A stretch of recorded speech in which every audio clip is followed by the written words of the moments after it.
Estamos en la serie Los Hechos de la Palabra Predicada. Estamos estudiando el libro de los Hechos. El título general, grande, el paraguas de esta serie es Los Hechos de la Palabra Predicada. Si tú tomas notas, el tema para hoy es estas instrucciones finales que da Lucas, que da el Señor Jesús en el libro de los Hechos a sus discípulos, instrucciones finales. Hace 15 días abrimos esta serie dando un marco de referencia general del por qué este libro es importante estudiarlo, del por qué debemos invertir tiempo al momento de caminar versículo por versículo a lo largo de este libro. Y la razón cardinal, la razón central para poder estudiar este libro tiene que ver con por un lado, con la transición que estamos viviendo como iglesia y segundo, porque en esta transición nosotros necesitamos mirar cómo lucía la iglesia en su inicio, cómo lucía la iglesia primitiva, qué cualidades tenía, qué características tenía esta iglesia, cuál era el estándar, la medida, el caminar de los primeros discípulos, cómo estaba conformada esta iglesia que el Señor Jesús estableció. Entonces hoy queremos continuar con esto y queremos hablar acerca de estas últimas instrucciones que da Jesús a sus discípulos. Muchos autores sostienen que el libro de los Hechos contiene todo aquello que la iglesia va a experimentar a lo largo de su historia. Y un autor en particular decía: vamos a encontrar aventuras misioneras, vamos a encontrar luchas de poder, persecución religiosa, encuentros de poder político, vamos a observar el poder del Espíritu Santo obrando, vamos a ser testigos en la lectura de la resurrección de muertos, señales prodigiosas, visiones, conversiones dramáticas, encarcelamientos, escapes dramáticos de prisión, golpizas, martirios, asesinatos, violencia a multitudes y de multitudes hacia los discípulos, peligros y rescates increíbles. Todo esto es el contenido del libro de los Hechos, y como transversal el Señor Jesús edificando su iglesia. Esta es una historia, es una narrativa dirigida por Dios. Para muchos esto es teología en acción.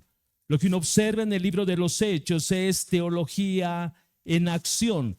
De hecho, este mismo autor que estamos citando, él dice: el libro de los Hechos es fe vivida en las trincheras de la vida real. Fe vivida en las trincheras de la vida real. Ninguno de nosotros hemos vivido en las trincheras del evangelio, no lo hemos hecho como nación, no hemos experimentado esto. A nosotros nos cuentan de qué trata estas trincheras. Aún hoy, en múltiples países donde el evangelio es prohibido, donde los cristianos son perseguidos, escuchamos estas historias dramáticas de cómo sostener tu fe en medio de la persecución. Pero si queremos observar, ver cómo luce este evangelio en acción y estos hombres y mujeres que viven este evangelio bajo persecución y que se mantienen fieles a la causa de Cristo, el libro de los Hechos es el libro a estudiar. En tu mente debe estar que esta no es una historia fría, no es una historia muerta. El libro de los Hechos es el desarrollo del plan de Dios para su iglesia. Una iglesia donde podemos ver la poca fortaleza humana, pero respaldada por un poder extraordinario del Espíritu Santo operando en la vida de los creyentes. Vamos a encontrar hombres y mujeres frágiles, golpeados emocionalmente, afligidos, pero fortalecidos de manera sobrenatural por el poder, una vez más, extraordinario que viene de lo alto y que hace prevalecer a los suyos en medio de las peores circunstancias que uno pueda imaginar. Este es el libro de los Hechos. El libro de los Hechos entonces es la sabiduría de Dios desplegada para registrar cómo luce el verdadero evangelio y cómo lucen los verdaderos creyentes. Si tú recuerdas, hace 15 días señalábamos de que estamos como iglesia en general en este siglo distantes de vivir lo que vivió la iglesia primitiva, distantes de lucir como lucía la iglesia primitiva, distantes muchas veces de abrazar un estándar de fe como lo abrazó la iglesia primitiva. Pero el Señor nos permite poder mirar su palabra, poder elevar estos estándares y alinear nuestras vidas a lo que Él quiere decirnos. Michael Green escribió un libro que titula Los 30 años que cambiaron el mundo. Y en este libro él hace algunas preguntas que deben desafiarnos a mirar la iglesia desde la perspectiva de Dios. Y cito estas preguntas. ¿Quiénes fueron estas personas que cambiaron el rostro de la sociedad? ¿Qué predicaron? ¿Por qué estuvieron dispuestos a sufrir oposición? ¿Cómo es que vivieron los primeros creyentes y permanecieron como creyentes en medio de las luchas más sangrientas de la persecución? ¿Qué podemos aprender nosotros acerca de sus prioridades, acerca de plantar una iglesia, acerca del cuidado pastoral, acerca de una persecución social que empezaba en las mismas familias? ¿Qué podemos aprender de su vida de oración? ¿Qué debemos aprender acerca de su idea del discipulado y del liderazgo en la iglesia? ¿Qué aprendemos acerca del Espíritu Santo, que era tan real, tan vibrante, que era el motor que empujaba a la iglesia primitiva a avanzar? Que de los dones espirituales que parecían ser tan comunes en la vida diaria, que ahora muchos grupos, muchos círculos cristianos los miran como algo místico. Todas estas respuestas, o las respuestas a todas estas preguntas, están en el libro de los Hechos. Con esto en mente, acompáñame a Hechos capítulo 1, Hechos capítulo 1, versículos 1 al 3. Hechos capítulo 1, versículos 1 al 3. En el primer relato, estimado Teófilo, escribí acerca de todo lo que Jesús comenzó a hacer y a enseñar hasta el día en que fue recibido arriba en el cielo, después de que por el Espíritu Santo Él había dado instrucciones a los apóstoles que había escogido. A estos también, después de su padecimiento, se presentó vivo con muchas pruebas convincentes, apareciéndoseles durante 40 días y hablándoles de lo relacionado con el reino de Dios. Queremos hacer a esta porción de la palabra 3 preguntas. La primera pregunta que queremos formular es: ¿por qué un escrito en 2 tomos? Hablamos hace 15 días, pero quiero traer este punto para refrescar nuestra memoria y ayudarnos a entender por qué Lucas escribió lo que escribió. Porque un escrito en 2 tomos. La segunda pregunta que queremos responder es: ¿qué pruebas convincentes dieron testimonio de la resurrección de Jesús? ¿Qué pruebas convincentes dieron testimonio de la resurrección de Jesús? La tercera pregunta que queremos responder es: ¿cuál es este mensaje del reino de Dios que tomó a Jesús 40 días conversar con sus discípulos? ¿Cuál es este mensaje del reino de Dios? Vamos a tomar muy poco tiempo en responder las 2 primeras preguntas y nos vamos a quedar el resto del mensaje en la tercera pregunta. Primero, ¿por qué un escrito de 2 tomos? Lo que Lucas nos deja ver al inicio de Hechos 1 es que escribió un relato previo a Hechos, y es el Evangelio de Lucas. Si tú observas conmigo Lucas capítulo 1, versículos 1 al 4, Lucas capítulo 1, versículos 1 al 4, tú vas a encontrar cómo empieza esta narrativa en extenso Lucas.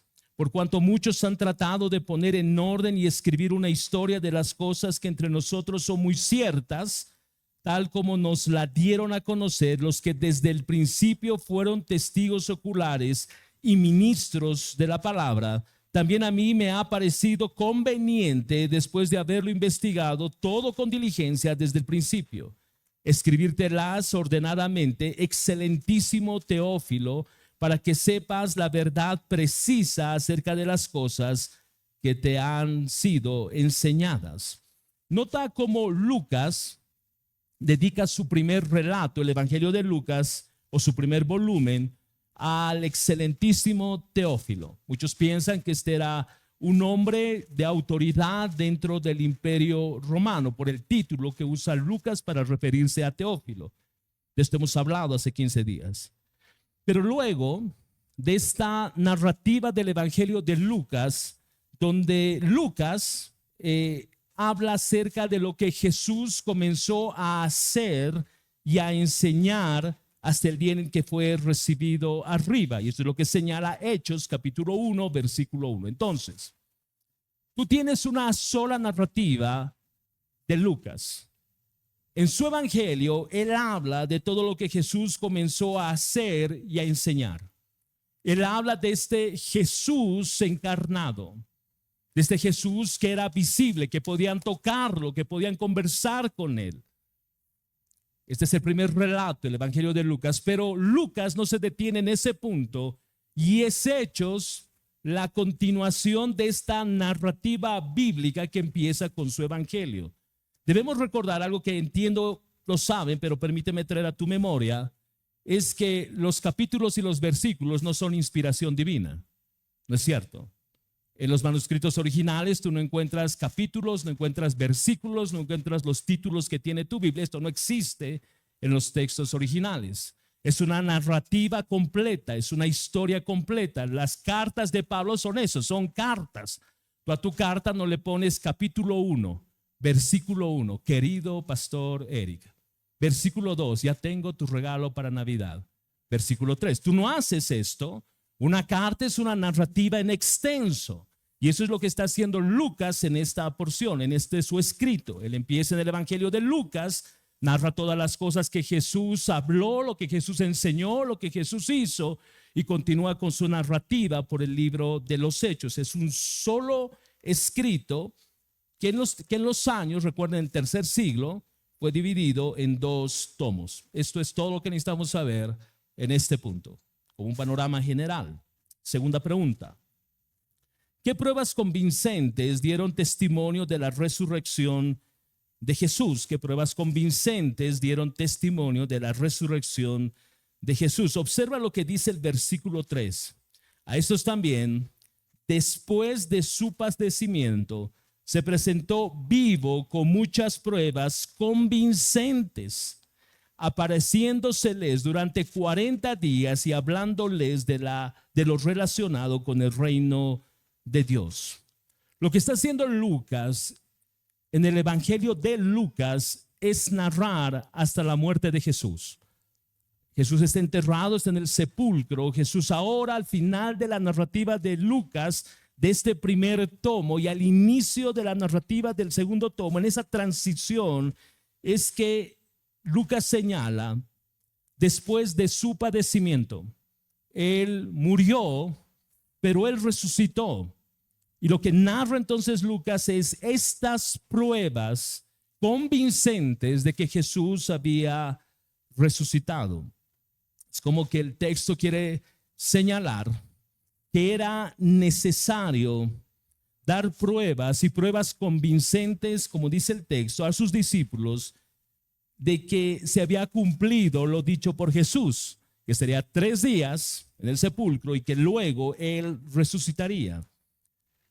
Recuerda que ellos no creyeron esto, ¿no es cierto? La narrativa bíblica lo señala de esa manera. Ellos estaban escondidos, estaban temerosos. De hecho, las mujeres son las primeros testigos oculares de la resurrección de Jesús. Son las mujeres quienes corren donde los discípulos para comunicarles esta buena nueva.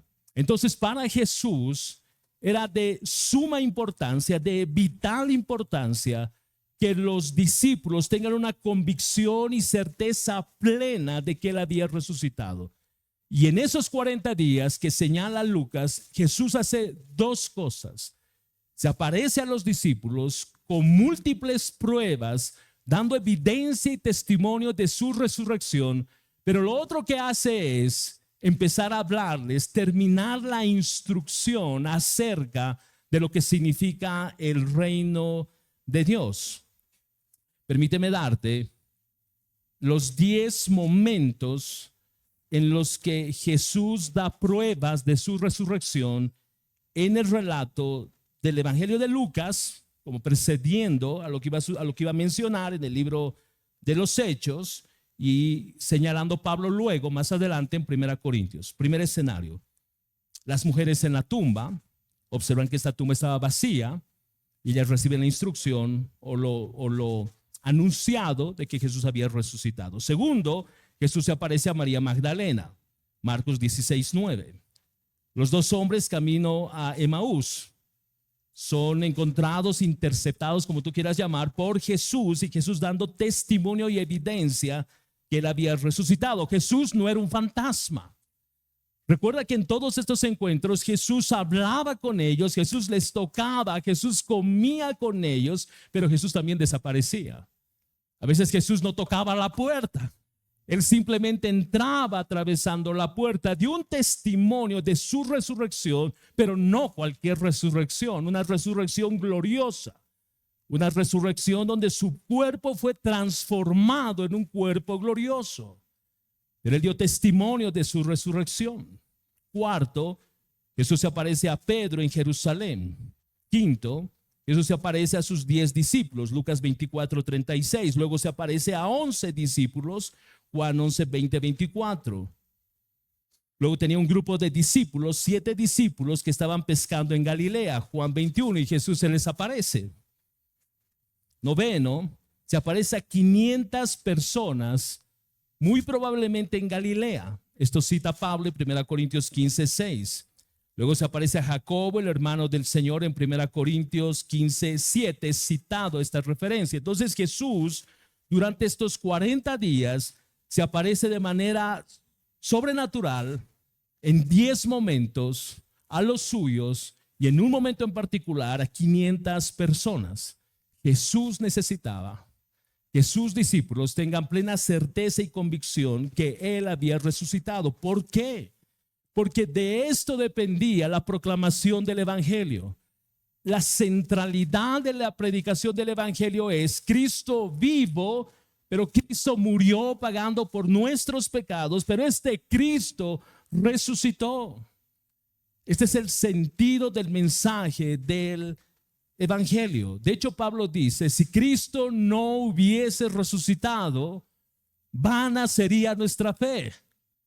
Estaríamos en esta mañana, en este lugar, perdiendo el tiempo si Cristo no hubiese resucitado. Pero Él resucitó y está sentado a la diestra del Padre. Jesús necesitaba que sus discípulos entiendan con precisión y lo miren y lo toquen y conversen con Él, para que tengan la firme convicción otra vez en sus corazones de que Él había resucitado. Esto nos lleva a nuestra tercera pregunta: ¿cuál es el mensaje entonces del reino de Dios?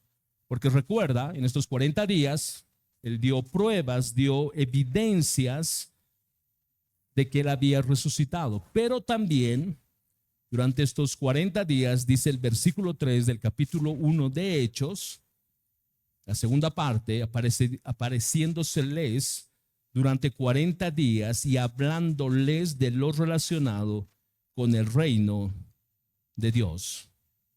El reino de Dios enseñado a sus discípulos en 40 días. Otra vez, esto es importante porque Jesús permaneció con sus discípulos cerca de 3 años.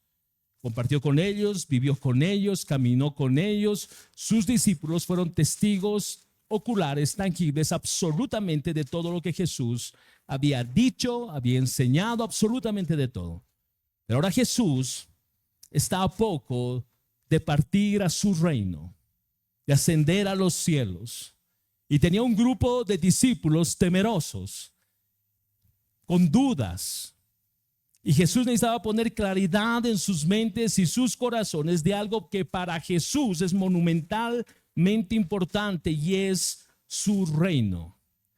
Ellos deberían tener profunda convicción, porque entre el hoy de ellos y el nuestro, y el retorno del Señor en este periodo de tiempo, lo único que iba a sostener el corazón de los discípulos en aquella época y hoy es la esperanza de que Cristo va a volver en toda su gloria para reinar en su creación, en su reino terrenal.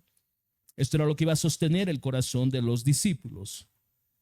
Entonces, después de estas pruebas presentadas de su resurrección, esta enseñanza del reino toma un sentido particular, y es lo que quiero que hablemos. Primero, debemos entender que la frase el reino de Dios, el reino de los cielos o el reino de Cristo es la misma expresión, es intercambiable a lo largo de las escrituras. No hay ninguna diferencia al momento de usar estas tres expresiones. La Biblia está hablando exactamente de lo mismo: el reino de Dios, el reino de los cielos o el reino de Cristo. Segundo, la frase que Lucas usa es el reino de Dios. Y es una frase, y quiero mostrarte por qué es importante para Jesús hablar de este tema.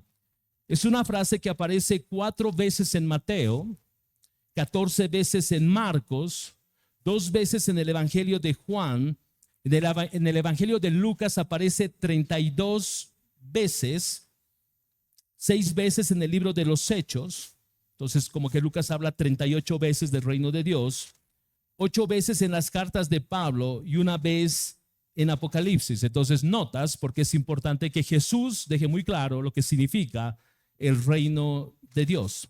Tercero, cuando los discípulos se acercan a Jesús y le dicen, enséñanos a orar, la segunda declaración de la oración que les enseña a Jesús es: venga, ¿recuerdas?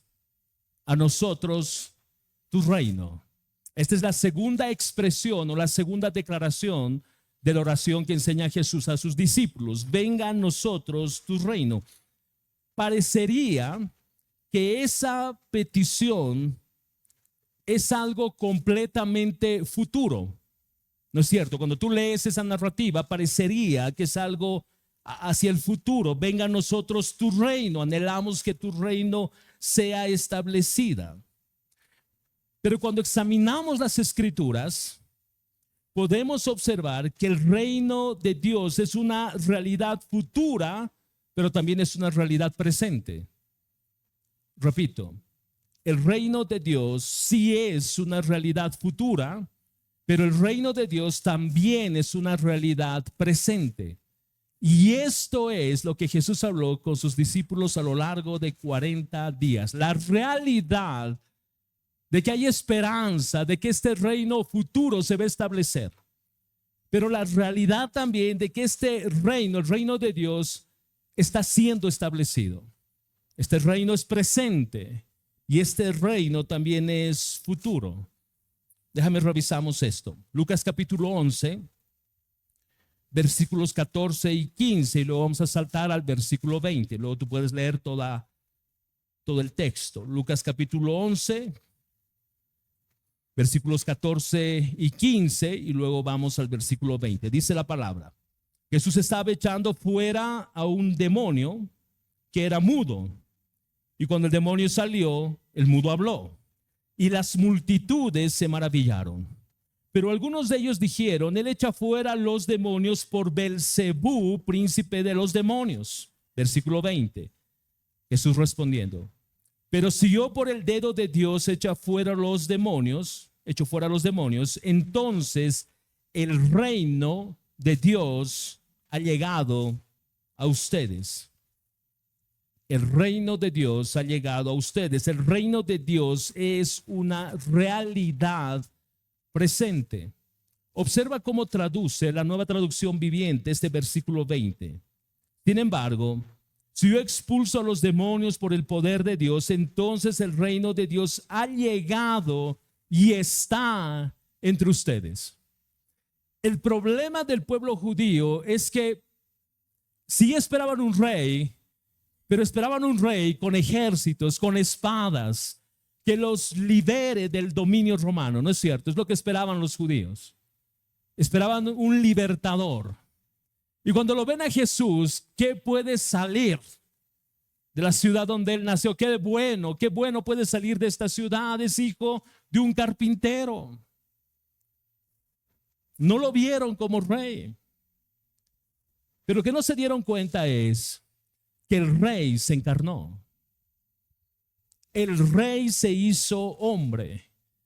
El rey irrumpió en la historia del hombre para establecer su reino. Y en esta primera fase de él establecer su reino, es un reino espiritual. Por eso sostenemos que el reino de Dios es presente, un reino espiritual presente, iniciado por el mismo rey cuando se encarnó, el rey Jesús. Pero este reino también es futuro, porque cuando él venga, sí, él va a volver como rey, como señor, y va a gobernar con espada. Y eso es literal, es textual. Él vuelve en toda su gloria. Pero lo que aquí está señalando Jesús es esto: yo estoy entre ustedes. El rey soberano está entre ustedes. Observa lo que dice Lucas capítulo 17, versículo 21. Lucas capítulo 17, versículo 21. 21. Habiendo preguntado los fariseos a Jesús cuándo vendría el reino de Dios, porque otra vez ellos estaban esperando las legiones de ejércitos para liberarlos, y su pregunta tiene ese sentido. ¿Cuándo vendría el reino de Dios? Él les respondió: el reino de Dios no viene con señales visibles, ni dirán, miren, aquí está, o allá está, porque el reino de Dios está entre ustedes. No estará, está entre ustedes. Volvemos a la oración del Padre Nuestro. Y esta segunda declaración, venga a nosotros tu reino, ancla entonces la idea de que el reino de Dios es presente y el reino de Dios es futuro. Su establecimiento presente es espiritual, cambiando y transformando las vidas, estableciendo su reino en el corazón de los hombres. Pero su reino es futuro, como hemos señalado.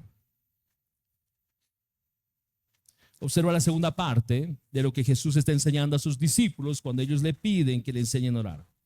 No solo dice, venga a nosotros tu reino, sino dice, hágase, Señor, dependiendo de la versión que tienes, tu voluntad en la tierra como en los cielos.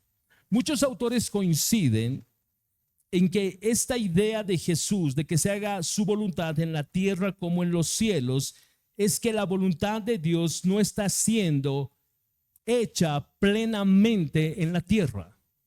La voluntad de Dios no está siendo cumplida completamente en la tierra. En los cielos sí. En su gobierno celestial, Él es el gran soberano y Él gobierna absolutamente sobre todo. Pero en su creación, en la tierra, su voluntad no está siendo hecha completamente. No está siendo llevada a cabo como se lleva en los cielos. ¿Por qué razón? La voluntad de Dios en la tierra tiene oposición.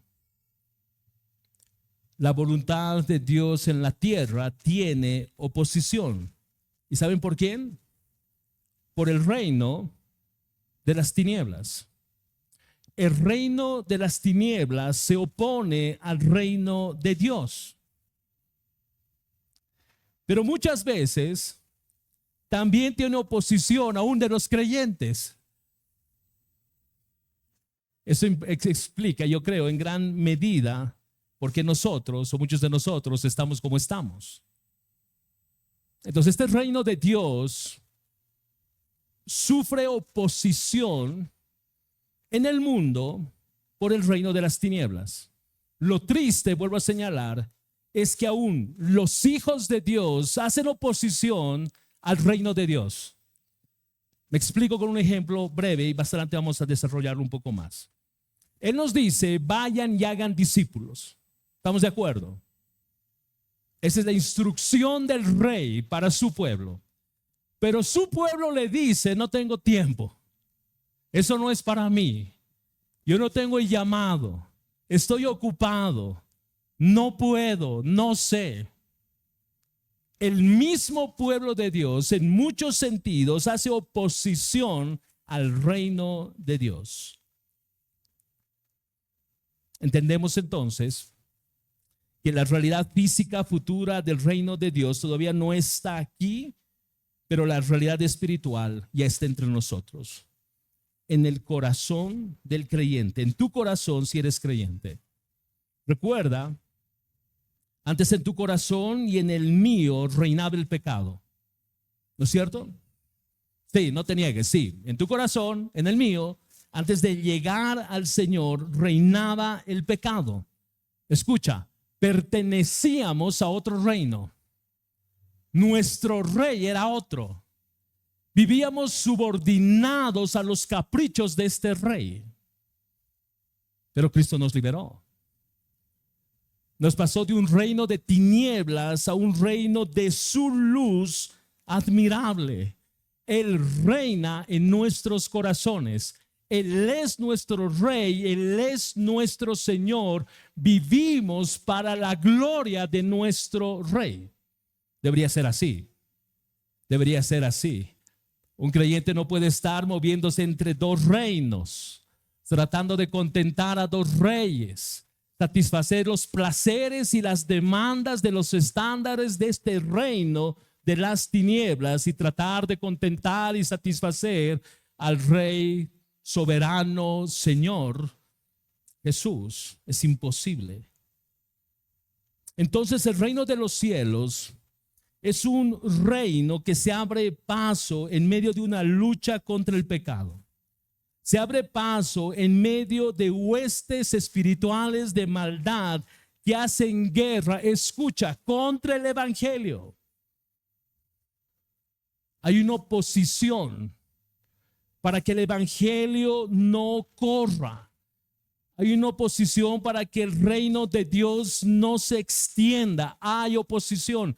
Y vuelvo a abrir mi paréntesis, aún hay oposición dentro de la iglesia. Cuando nos resistimos a cumplir con el llamado de la gran comisión del Señor, nosotros estamos haciendo resistencia al avance del reino. Mira lo que dice Efesios 6, Efesios capítulo 6, versículo 12. Porque nuestra lucha no es contra sangre y carne, sino contra principados, contra potestades, contra los poderes de este mundo de tinieblas, contra las fuerzas espirituales de maldad en las regiones celestes. El reino de Dios en este tiempo sufre oposición. El reino de Dios es resistido, sí, espiritualmente. Tiene esta connotación. La salida no es salir a las calles y echar aceite en monumentos. La salida no es ir y echar aceite en lugares estratégicamente demoníacos. Esto no enseña la palabra, esto no está diciendo las escrituras. La manera de resistir la fuerza de las tinieblas es siendo obedientes al reino de los cielos. Es obediencia. Es obediencia. Mi obediencia al momento de proclamar el evangelio, extender el reino, lo que provoca es que el reino de las tinieblas, como dice Green, vaya retrocediendo. Y esto es absolutamente bíblico. Observa lo que dice Mateo capítulo 11, versículo 12. Mateo capítulo 11, versículo 12. Desde los días de Juan el Bautista hasta ahora, el reino de los cielos sufre violencia y los violentos la conquistan por la fuerza. Yo sé que este texto ha sido muy mal interpretado. Es como que tienes que gritar más fuerte, ¿no es cierto? Ponerte una postura de guerra. y mostrar cierta violencia en tu corazón, porque los violentos conquistan las bendiciones de Dios. Eso no es bíblico y no está hablando de eso este texto. Permíteme citar a Calvino, Juan Calvino, alrededor de su comentario de este versículo. El Señor quiere mostrar que el reino de Dios no se establece entre los hombres sin conflicto. Aunque es ofrecido libremente por gracia, sin embargo, nadie lo recibe sin luchar contra su carne, el mundo y Satanás. Vuelvo a leer. El Señor quiere mostrar que el reino de Dios no se establece entre los hombres sin conflicto. Aunque es ofrecido libremente por gracia, sin embargo, nadie lo recibe sin luchar contra su carne, el mundo y Satanás. Miren, ¿tú crees que el príncipe de este mundo, Satanás, la Biblia lo señala de esa manera, Satanás, se siente tranquilo cuando uno de sus subordinados está siendo expuesto al evangelio? ¿Tú crees que Satanás dice, sí, papito, bien cochalo, Satanás, papito, anda? Él lucha, él pelea, usa todos los deseos de la carne de este hombre, usa todo el sistema del mundo y él mismo interviene velando los ojos para que el evangelio no brille, no la luz no resplandezca en la vida de esa persona. Entonces, cada vez que proclamamos el evangelio, cada vez que tú hablas con un familiar y parecería que no entiende, y parecería que no escucha, y parece que se resiste y se enoja, recuerda, el evangelio es poderoso sin lugar a dudas, porque es palabra de Dios, es la expresión del evangelio, es la expresión del reino de Dios, pero debemos recordar que hay oposición y va a haber oposición siempre. Entonces, ¿qué hacemos? No dejes de predicar. No dejes de predicar. Porque esa persona está luchando contra su carne, contra el mundo o a favor del mundo y tiene por rey a Satanás. No es poca cosa la proclamación del evangelio. No es poca cosa la proclamación del evangelio. Entonces este pasaje señala violencia. El pasaje de Mateo 11, versículo 12, señala violencia respecto a una búsqueda apasionada y urgente de este reino. Sí, tiene que ver con esto.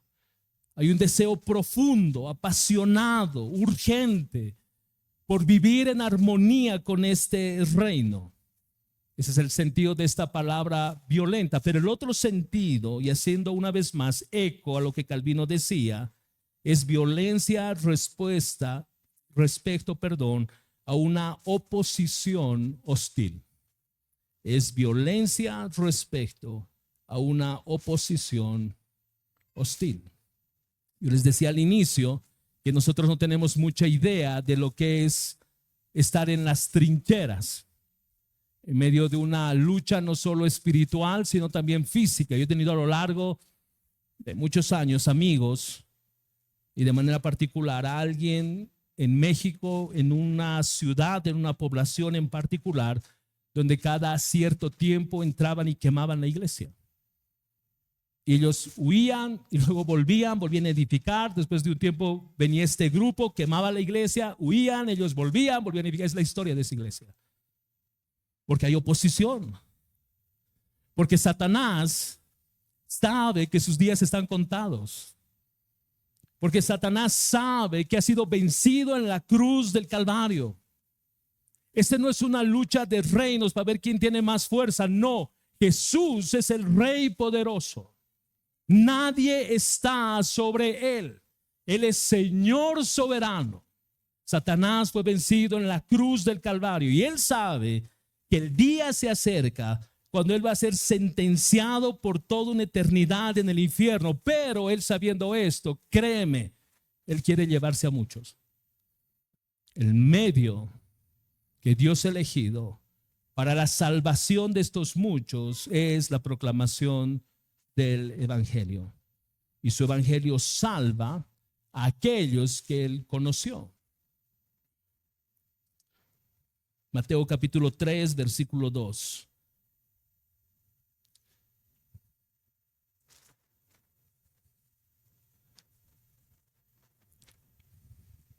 ¿Tú te acuerdas de Juan el Bautista? Él apareció anunciando el reino de los cielos. Arrepiéntanse porque el reino de los cielos se ha acercado. Quiero traer a Juan el Bautista con este texto a esta expresión de que el reino de los cielos sufre violencia. Tú sabes el costo que pagó Juan el Bautista por hacer esta declaración de que el reino de los cielos se había acercado. Porque este reino se acercó no solo anunciando al Mesías, sino enseñando la verdad y denunciando aquello que no armonizaba con la verdad.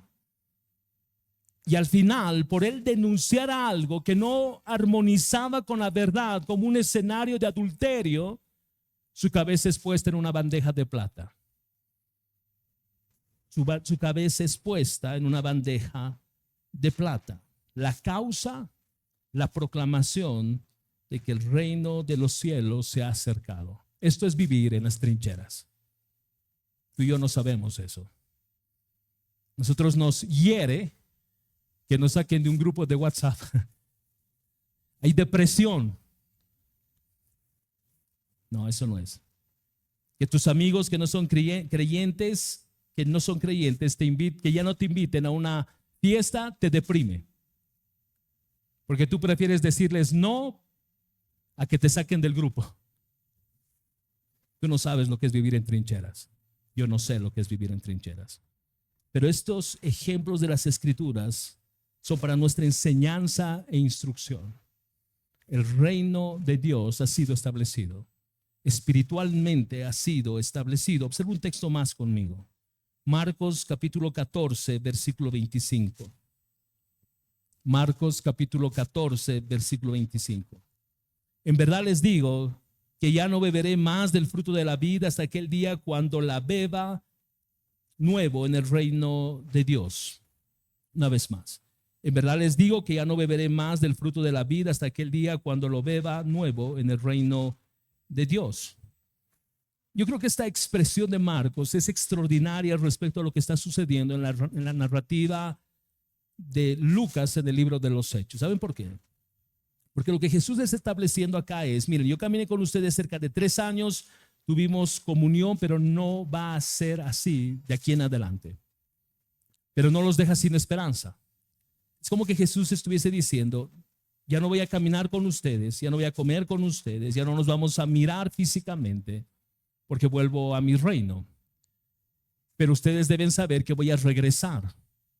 Y cuando yo regrese, nos vamos a sentar juntos nuevamente para tener comunión. Entre el establecimiento de su reino espiritual con Jesús hecho hombre y el retorno de Jesús como rey en toda su gloria, en toda su majestad, con todas las huestes celestiales, en ese periodo, Él quiere poner esperanza en el corazón de sus hijos que vamos a reencontrarnos con Él pronto. Que nos vamos a reencontrar con Él pronto. Pero mientras llegue ese tiempo, lo que Jesús está señalando es, proclama el reino de Dios. Proclama el reino de Dios. Ahora, esta palabra proclamar viene acompañada de algo que es importante. No solo habla, sino vive. Recuerda lo que señalé hace unos minutos. Tú tienes el reino de las tinieblas que es real. Satanás es conocido como el príncipe de este mundo. Es real. Le ha sido entregado, conferido un nivel de autoridad sobre este mundo y él usa el sistema de este mundo aún para distraer a los hijos de Dios. Lo que está señalando Lucas en esta porción de Hechos es: debes estar consciente de esta realidad y tú debes tomar una decisión respecto a qué reino vas a servir. No puedes moverte entre dos reinos, no puedes ser desleal en uno de estos dos reinos. El llamado al reino es un llamado a lealtad al Señor. La primera pregunta para ti es: ¿a qué reino perteneces? No podría decir, si estoy aquí es porque pertenezco al reino de Dios. ¿En serio? Sí, de verdad. ¿Tu vida muestra esto? ¿Tus decisiones muestran esto? ¿Tu continuo caminar muestra que tú perteneces al reino de Dios? Por si acaso no hay vacaciones. No le decimos al rey, me voy a tomar unos 30 días y voy a ir a ver cómo está el otro reino. Me han dicho que hay cosas interesantes, que hay cosas por ver y solo voy a ver. No me voy a quedar. No te preocupes, oh rey soberano, solo quiero observar. No, es un asunto de lealtad. Recuerda Lucas 14, 25. Jesús, viendo la multitud que lo seguía, él gira y a esa multitud les dice: miren, si ustedes quieren seguirme, ustedes tienen que tomar su cruz todos los días, entonces seguirme. El que no se niega a sí mismo, y todas las declaraciones que él hace, apuntando a que el llamado de su reino es un llamado serio. ¿A qué reino perteneces? ¿A qué reino perteneces? Entonces, cuando tú miras Efesios 2:2, solo lo cito, luego lo puedes buscar. Y Satanás es conocido como el príncipe de la potestad del aire. Y en 2 Corintios capítulo 4, versículos 3 al 4, él es señalado como el Dios de este mundo. Y al decir esto, el texto está señalando o diciendo que ha cegado el entendimiento de los incrédulos para que no vean el resplandor del evangelio de la gloria de Cristo, que es la imagen de Dios. El Dios de este mundo ciega los ojos para que el hombre no pueda ver el resplandor del evangelio. La pregunta es ¿cómo? ¿Cómo es que este reino actúa? Se acerca y pone su mano y te dice no mires. ¿Cómo funciona? Y es que este sistema distrae. Es que las corrientes de este mundo distraen. Es que las luces de este mundo distraen. Es que luce más atractivo hacer estas cosas de este reino, tinieblas, que hacer las cosas del reino de Jesús, que es luz. Satanás lucha por cautivar tus sentidos. ¿Por qué crees que pasas horas jugando en tu celular? ¿Por qué crees que pasas horas moviendo tu mano en cierta dirección para mirar los chismes que te ofrece Facebook? Ojo que no estoy atacando a la tecnología en sí misma, porque lo que yo haga con la tecnología define en mi vida si lo voy a usar de manera correcta o incorrecta, de manera moral o inmoral, es igual que el dinero. Pero Satanás ha creado todo un sistema para cegar los ojos del entendimiento de los incrédulos para que no vean el evangelio. Entonces hablemos de lealtad. ¿A quién le eres leal? ¿Al reino que dices que has abrazado? ¿Toda tu lealtad está para con Jesús el Rey? ¿O estás solfeando y miras qué es aquello que te ofrece? ¿Quién te ofrece más? Cuidado, cuidado. Porque por un lado recuerda que nuestro caminar en este mundo es pasajero, es circunstancial, es temporal.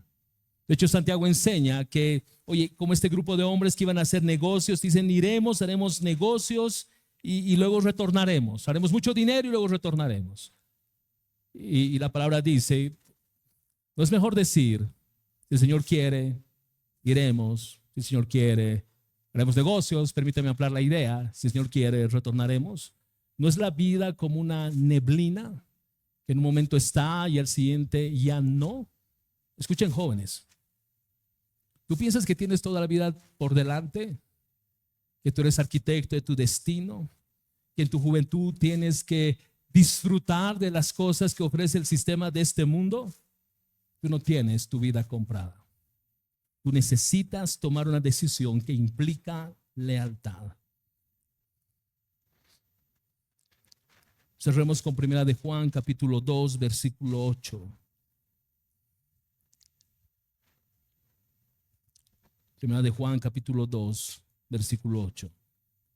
Les escribo un mandamiento nuevo, el cual es verdadero en él y en ustedes, porque las tinieblas van pasando y la luz verdadera ya está alumbrando.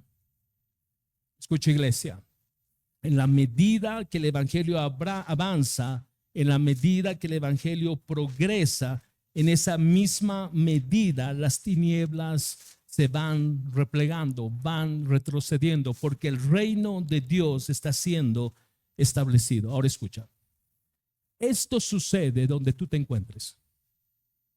En la universidad, por cómo tú vives, por tu fidelidad al reino de Dios, por tu lealtad al reino de Dios, por una vida que armoniza con este reino. Y no estamos hablando de perfección, de la determinación de vivir para la gloria del Señor. De eso estamos hablando, de una dependencia de la gracia del Señor. Entonces, si tú estás en la universidad, se supone que siendo leal a este reino, el reino de Jesús, y viviendo en consistencia con este reino, el texto dice que estas tinieblas van pasando, van retrocediendo, porque hay alguien que habla distinto, luce distinto, se comporta de manera distinta, se relaciona con otros jóvenes de manera distinta, porque maneja los estándares del reino de Dios. Lo mismo si tú estás en tu trabajo, exactamente lo mismo. En tu trabajo, el reino de Dios debe lucir, debe brillar, debe resplandecer por medio de ti. No hablas como los demás hablan, no te comportas como los demás se comportan, no llamas porque vas tarde al trabajo y pides, márcamelo mi tarjeta, yo te cubro la siguiente. Vives en integridad. Ese es el reino de Dios resplandeciendo, proclamas la verdad y las tinieblas, dice primera de Juan 2:8, van retrocediendo. En tu hogar, cuando haces un deporte, en lo que fuese que hagamos, si vivimos en armonía con este reino, esta luz del reino siempre va a resplandecer cuando es proclamado y vivido el evangelio. Vuelvo a mi pregunta, ¿a qué reino perteneces? ¿A qué reino perteneces? ¿A qué reino es tu lealtad? ¿A qué reino es tu obediencia? Si tú nos visitas en esta mañana y tu reino, tú no perteneces al reino de Jesús porque no te has arrepentido y no has creído, la mala noticia para ti es que tú perteneces al reino de Satanás. Esa es la realidad. No hay más reinos, no hay un tercer reino, pero hay dos reinos, hay dos reyes a cual tú perteneces. Si Cristo no es tu Señor, tú eres, aunque no lo sepas, pero hoy lo sabes, tú perteneces a este reino. Tu Señor, tu dueño es Satanás. La buena noticia es que tú puedes ser rescatado de este reino de las tinieblas a este reino de luz donde Jesús es el Señor. Y el camino es arrepiéntete y cree. Arrepiéntete de tus pecados y cree que Jesús es Señor. Si tú eres creyente y estás surfeando entre los dos reinos, te gusta andar de tour, y ahí voy, solo es Tito, yo no tomo, yo solo miro, solo río, voy a compartir, tú tienes un problema serio y es lealtad. Es lealtad.